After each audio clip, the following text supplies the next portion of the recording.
Hello my guys, gals, non-binary pals, and welcome to a new episode of Dan Fatales Watching Lizzo's Watch Out for the Big Girls.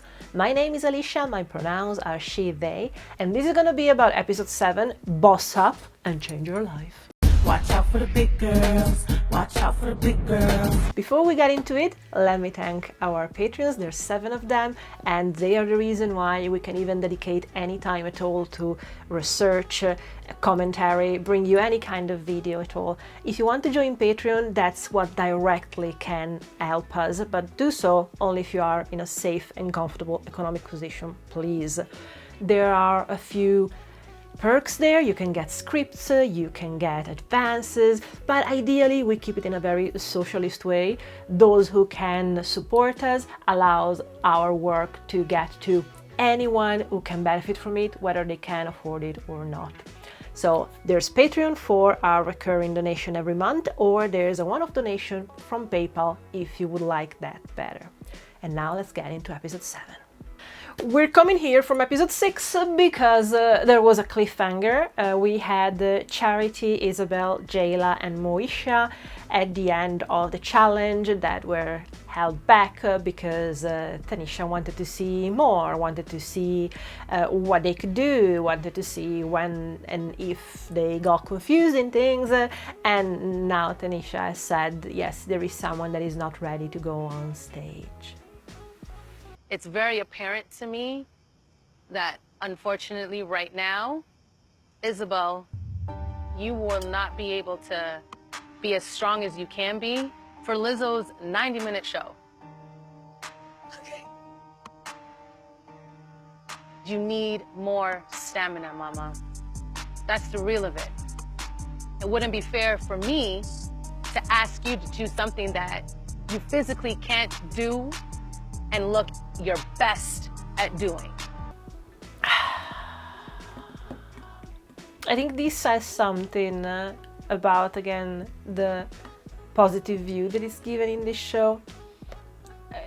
Tanisha is saying to Isabel, I want your body to be able to do this, and I want you to look good while you do it. And the first thought that comes to me hearing that is, or looking ridiculous doing certain kind of efforts, because we already know in this kind of thing like dancing that already the fact that it's okay for skinny girls to do it, but already fat girls doing all the dancing and moving, we are looked at in a way that tells us we are ridiculous for even trying. So I don't know, that's the first place where my mind goes, and because again, when you come from a marginalized group, you have to work 10 times as hard to get half as what a person with privilege can get. And in a context of fat girls dancing, there is much more than they have to bring to be remotely comparable and still made fun of for being bigger. But all the way that they do the same efforts, the way that they achieve the same things, it needs to be done even more effortlessly, because that's what the detractors will already make fun of us for. So yeah, this is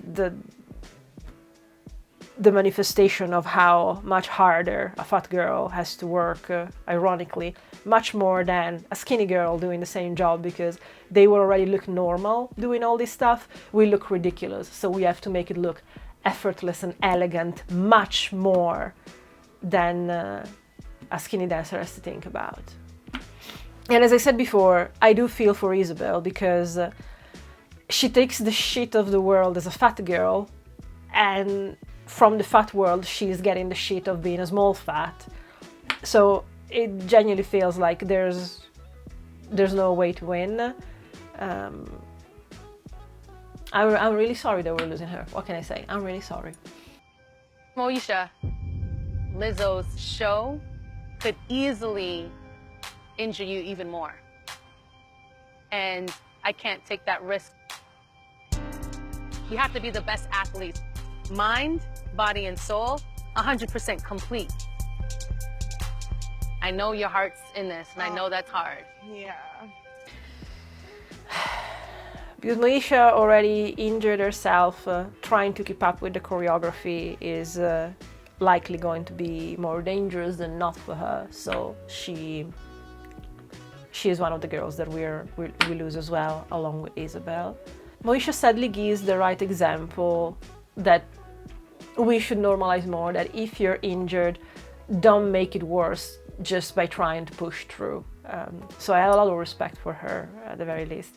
I know that this is a show where, again, we don't have mandatory eliminations. The kind of elimination that therefore we get strengthen the idea that it's not because, in order to be here, someone else has to go home. So it doesn't fuel the inside competition of the girls, which is amazing, because the world and the patriarchy take care of that. Let's not put more competition between girls, and thankfully so, because again, that kind of competition doesn't foster sisterhood. But this way, at least they are all, this is an elimination that still reminds these girls the challenge is to improve and grow compared to who you were yesterday. And I have the utmost respect for Lizzo and for the producers for allowing this kind of narrative to go through a TV show, because there is, in the last 20 years of reality TV, there hasn't been an occurrence where conflict hasn't been the main drive for views, for controversy, for all this kind of thing. Again, I cannot say this enough, Drag Race is a terrible example, but that's the reason why we all watch it, because there's drama. The fact that the drama here, it's not that the drama is being removed, like there are parts that still drive the narrative in an interesting way. You know who's gonna win, who's gonna get one of the prizes at the end of every challenge, but the drama is not constructed to be made from the conflict of the girls. So much so that when there was conflict between the girls, a girl has been sent home because of that.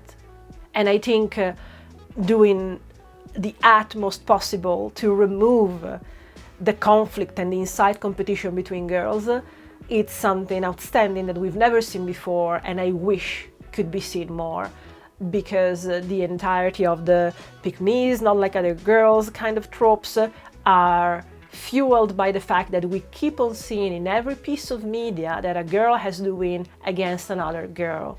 And the fact that when actually it's a purely girly situation, like we're seeing in Lizzo's Big Girls, most of Lizzo's collaborators are already girls, are already women.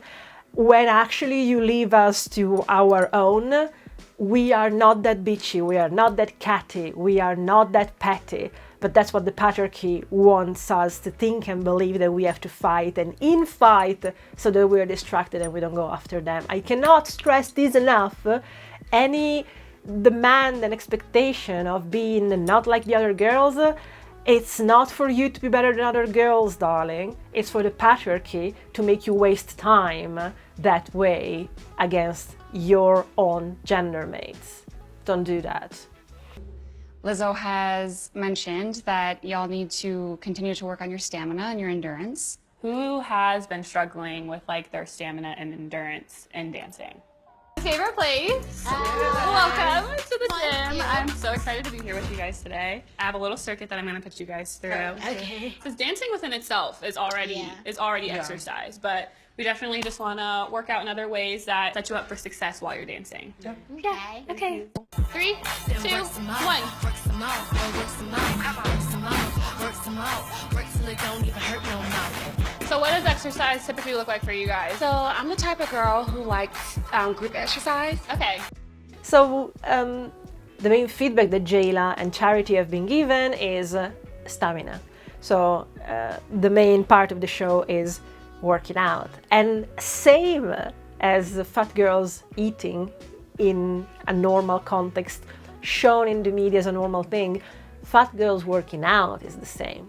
Because regardless of what the trolls say, it takes a lot for a fat girl to show up at a gym knowing I know how people were looking at me at the gym. I don't care about the shitty kind of comments that I can get about that. Oh no, we're there to cheer them up. No, you're not.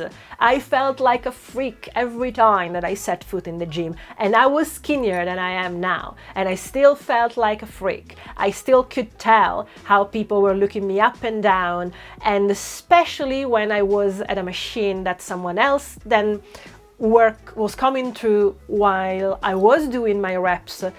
And the look was clearly the kind of pity of, why are you even bothering taking up the machine that I would need to use? It's not going to do any good for you either. Like, you would need to be here all day and all night for it to do something to you. So you're just here wasting my time because I need to wait for you to finish so that I can do the same machine. And I felt that constantly. And I was the kind of person that was going to the gym 3 times a week, 4 times a week. At some point, at the peak of my eating disorder issues, I was there every single day of the week, 1 to 2 hours, and I was still getting the kind of attitude, the way that I was looking to find any kind of machine that was in a corner and nobody would come for, because the anxiety, going at insane kind of times in early in the morning or late in the night, just so I didn't have to have that kind of confrontation of statuesque people looking at me with pity. We just cannot win. We eat in public, it's a disaster. We go work out in public, it's a disaster.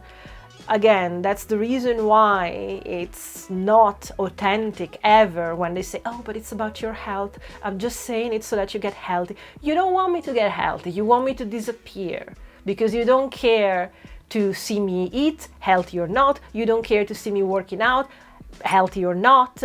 You just want me to disappear so you can forget that I exist. But let's be honest, without me there, you wouldn't have someone to take down, and if it wasn't fat people, you'd go back to be against who? The gays? The blacks? Like, if you have that kind of attitude, you will just transport it to other marginalized identities that exist in your perception just for you to feel better about yourself because you're superior. That is an issue that needs you to talk to someone. Jayla, since you're the only one here, you gotta fuck that shit up.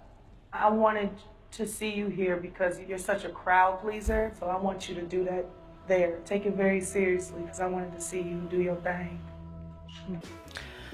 So then we're trying, and we do a rehearsal on the proper stage furniture, stage set design, and that's again the same kind of rehearsal that Tanisha got back in the last episode.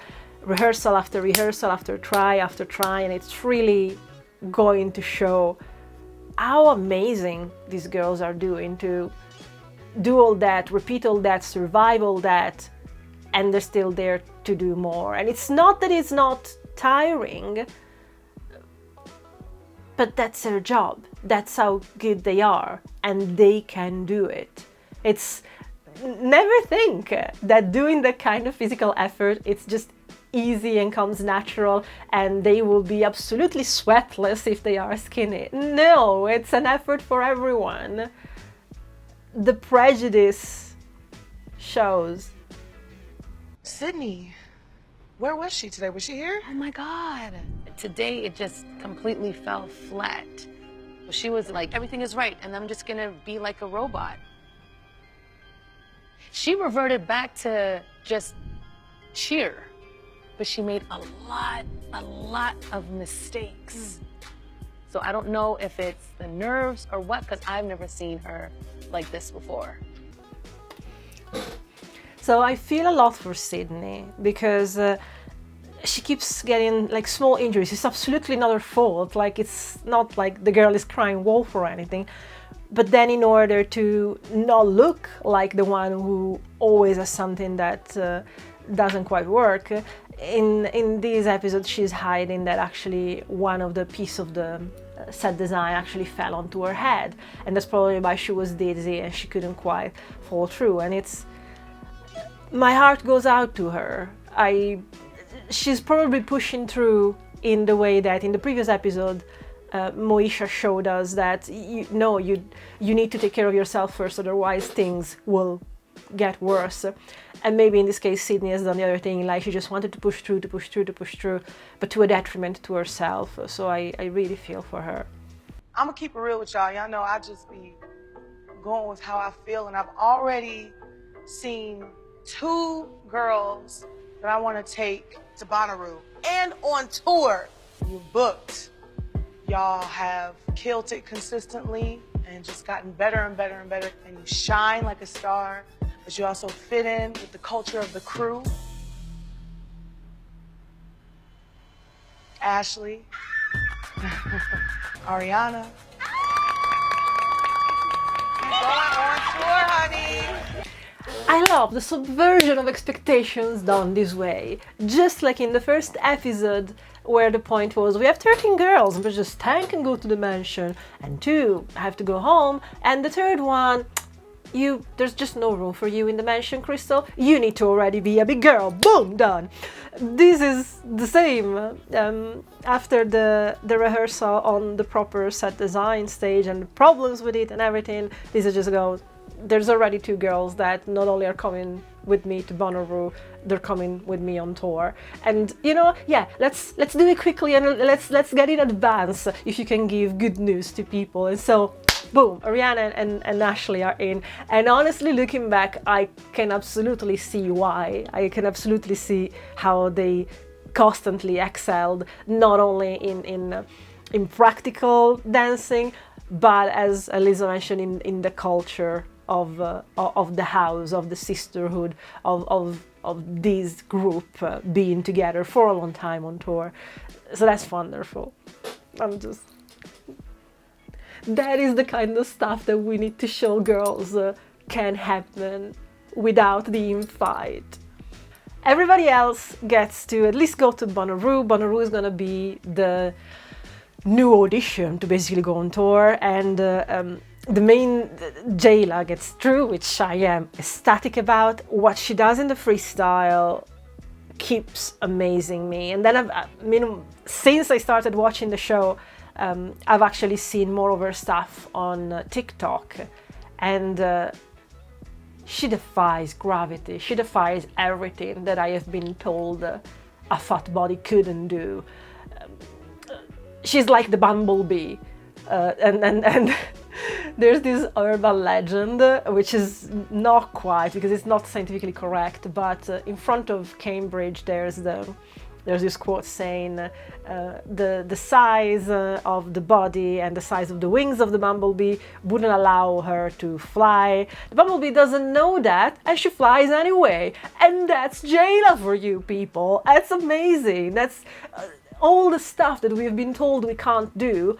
And she's like, well, hold my tea. I love you, Jayla. Hi, Mom. I'm going to Tennessee for Bonnaroo. I'm so damn happy, and I wanted to share that with you. Oh my God. Yeah.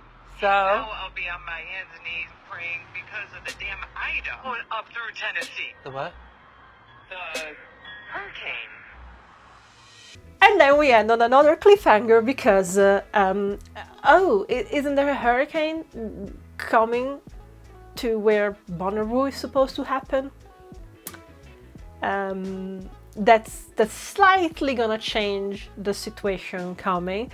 It's heartbreaking to see. Like, I think Jayla is speaking to her mom on the phone, and she's the first one who's told, oh, but I think there's a hurricane coming. But don't worry, there's a last episode that we still need to get onto, so Bonnaroo or not, there is still a beautiful episode and ending to come. So I'm gonna wrap this up here for this episode, and I'm gonna see you in the next one. If you have any ideas, comments, you'd like to talk about anything, leave me a comment. I always get back to you, and I will see you on episode 8 in the big finale of Lizzo's Watch Out for the Big Girls, which...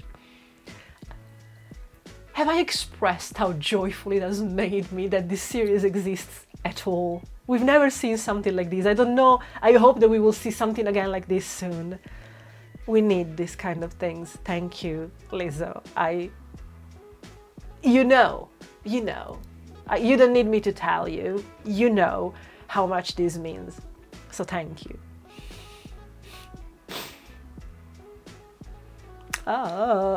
Emotional. I still have one to film. Stop.